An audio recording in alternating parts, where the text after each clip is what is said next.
मर्तबा का जिक्र है कि हज़रत उमर बिन अल-ख़त्ताब खिलाफत के दौर में मदीना के गलियों में रात के वक्त गश्त कर रहे थे ताकि अवाम के हालात जान सकें।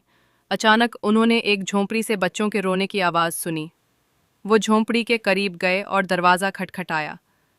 मर्तबा का जिक्र है कि हज़रत उमर बिन अल-ख़त्ताब खिलाफत के दौर में मदीना के गलियों में रात के वक्त गश्त कर रहे थे ताकि अवाम के हालात जान सकें।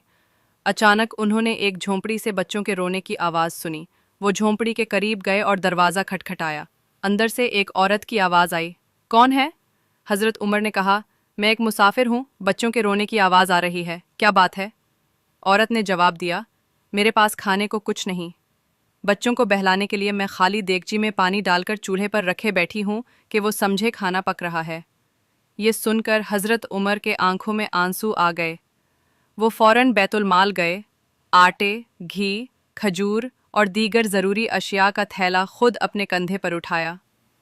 साथियों ने कहा, हम उठा लेते हैं। हज़रत उमर ने फरमाया, क्या क़यामत के दिन मेरा बोझ भी तुम उठाओगे?